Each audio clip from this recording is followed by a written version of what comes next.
guys, welcome back to Clockwork Noodles. We're here for another breakdown of Spy X Family episode number 8. We are approaching the halfway point of this anime. It is a split core. We're going to get a second core later down the line of this year, but we are approaching the halfway mark.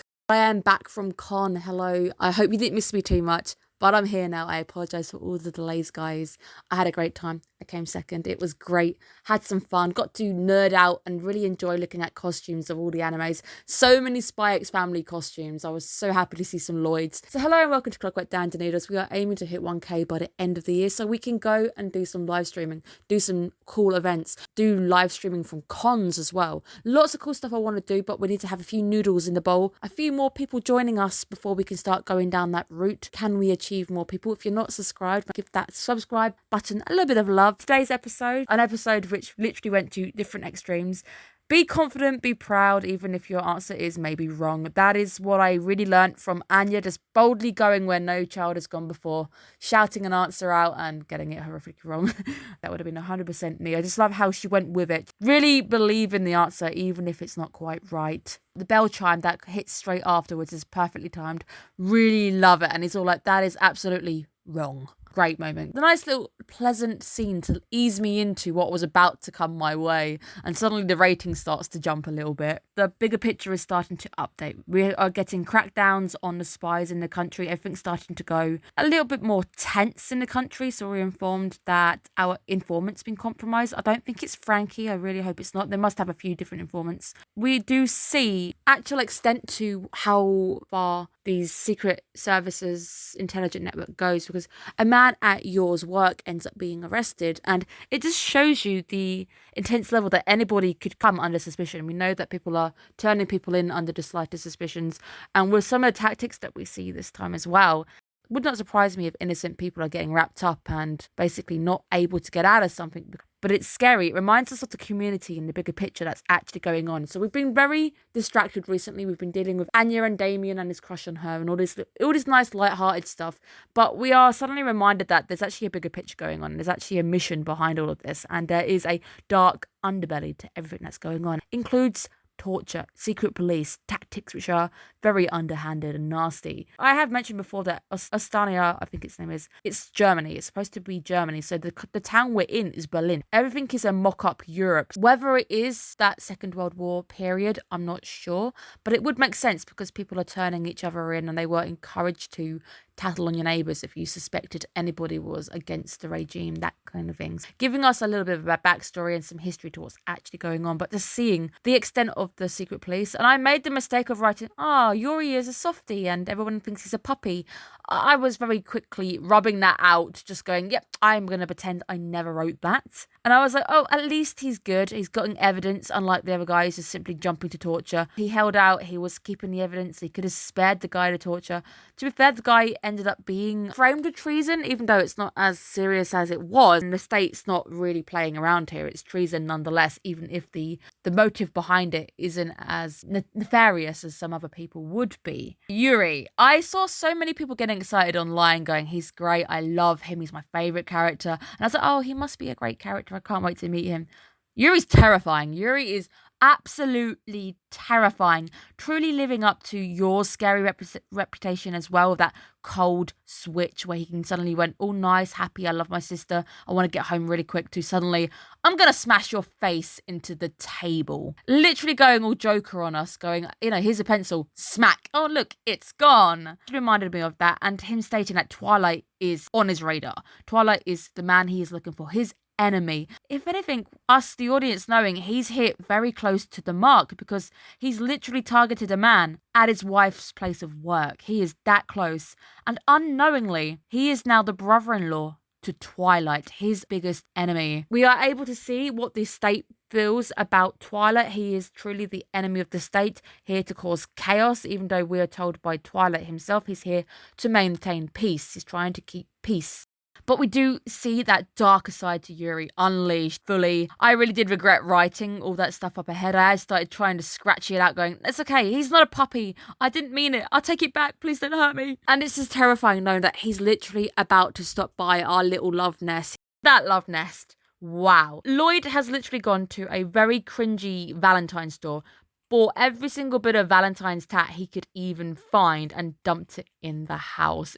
This is like the king of cheese. I mean, if you're going to go hard, you go hard. You just go full cheese. Full cheese is needed. I mean, the entire wheel of cheese has been grated all over this place. That bed though, guys. I mean, you are a very lucky lady. Yuri's ability to go from ice cold torturer to lovey-dovey doting brother is actually truly terrifying. That's what truly terrifies me the most. Literally, that switch. There's like nothing. There's nothing in between it. He's suddenly gonna murder your grandma too. I love you. I love you, sister. You're great. Terrifying. Truly terrifying. At least he is also reminded that his sister is strong. So he's completely aware of how strong she is. Hasn't really suspected her of anything. Scary to find out he's still got permanent rib damage from when you broke his ribs. That must make things quite awkward between them if they ever want to go in for hugs and stuff. That's going to be completely on his brain. That's an awkward relationship right there. I absolutely adored the mirroring we get when we actually have the peace talks going on behind them, and Yuri and Lloyd shaking hands, because one person from each country right now unknowingly shaking hands with one another, both sides utterly suspicious of the other person. Both of them have this intimidating look upon them. Both of them immediately do not like the other man for very different reasons. Both of them with those looks that could literally kill. All three of these people are hiding big, huge identity secrets. Everybody has got something to hide, and that's what makes them all similar at the same time, but it also makes things very interesting because we're all playing a game of lies. Everybody is lying. Lost it as soon as I heard the airhead excuse, and then I saw both Lloyd and Yuri's reactions to her going, "Oh, I completely forgot." It's so stupid that it actually is and becomes believable. Honestly becomes believable that, "Oh, I completely forgot to tell you," because she technically did lie on the phone last time by saying, "I have got a guy. I just forget to mention that, oh yeah, I haven't told you his name. I haven't told you we're married. I haven't told you we're living together, because suddenly I haven't given you the number to my new place, but you can no longer reach me on the old number." We are so lucky that Yuri is completely besotted with his sister. Yuri demanding full details upon their relationship, how they met, every single detail. Where did you go? What did you eat? Really showing your interrogation skills right there. And even Lloyd going, "Am I being interrogated by the police?" Literally giving it away, Yuri, I'm afraid. Yuri truly, again, being the perfect image of his sister.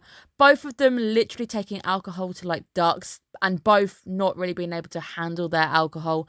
This, I think, is playing in Lloyd's favour, because I think Yuri would crack this very, very quickly. And obviously at the end, we come close to him cracking it. But he would have got it so much quicker if he hadn't started drinking and getting really jealous of Lloyd. He's smart. He would have started figuring it out. He is not stupid. He is terrifying. He's the perfect match to Lloyd. Again, makes me very, very scared. I love seeing the Budapest, Hungary mock-up in the anime, because obviously this is meant to be mock Europe. We've got Hungary and Budapest here. This is the Parliament building, what's supposed to be the Parliament building. Really beautiful place. Really recommend it. I went a few years ago. Really enjoyed it. I stayed at the hotel opposite the chain link bridge, and they had their own private hot baths. Amazing. The only time I ever just wanted to dunk myself in 36-degree water. Lloyd uncovering Yuri's secret. Ah, my boy. This is why Twilight is the best, and I love Lloyd so much. Literally goes straight to it. He's literally able to realise he's quoting the handbook to me, word for literal word.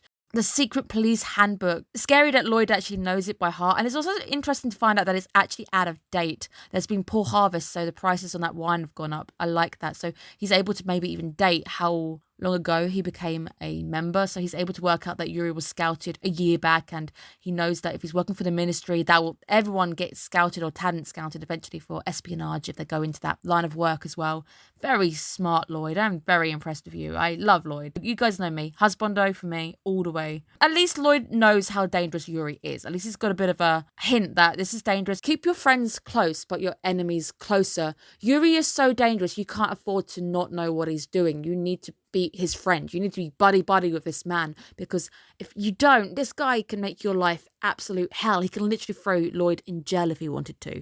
The flashback to Yuri and Yor's childhood is sad again, knowing that we know they already grew up in a very poor background. Seeing that Yuri was slightly unaware that Yor was doing the secret work, and it's also confirmation to us that Yor started her secret work very young. Like, she must have been, 6 or 8, and she's buying her brother books and things. To Yuri, that must have been also not only his driving force to do well, not only his driving force to make sure that she will never want for anything and she's always going to be comfortable, and he wants to be able to protect his sister, but knowing that she was working so hard for him, he wants to return that. So we can see that love to return it back, and maybe his reasons for trying to go as high as he possibly can as well. Yuri just wants to find somebody who can also protect his sister. His sister is his life. It's the center of his universe. Hearing him calling Lloyd Lloydie as well, you're the one who's literally come up with a pet name there. She calls him Lloyd. You heard her call him Lloyd. Calling him Lloydie is Yuri going, oh, he's just a bit beautiful, and yeah, sure, he can cook. Hey, Yuri, you're like a spitting image of your anyway. Are you sure you don't crush on my boy? You're crushing on my boy. I totally get it. That is acceptable.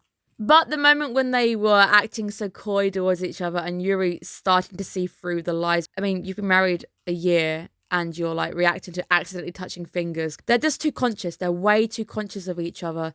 Slip on the shoulder, maybe just come by, and just little tiny things. I think you can do it without doing full kisses and everything. You can get by just a tap on the shoulder, checking you're okay, just a bit of interaction on like a physical scale. We're going in for a kiss, we're doing this, and my fangirl inside me is like, oh my god, you are so lucky. I am so jealous. What is next week gonna hold? Are we gonna be able to quell the suspicions that Yuri has? Are we gonna be able to get through this? Because I have a feeling Anya's gonna meet the brother as well, so that's gonna be interesting, because Anya's gonna be able to find out who he is. So again, Anya, our main character theory, she's going to get all the picture, know exactly the secret for Yuri as well. She'll be able to mind read him as well. That's going to be fun to see how that reacts as well. Can't wait. The story's getting deeper. Things are getting darker now. This is our first episode where it was really dark. We had full-on violence and torture going on.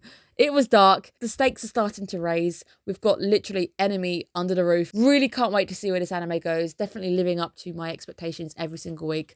Can't wait. Thank you guys so much for tuning in. I will see you guys again next week on time. Have a good day, guys. Bye-bye.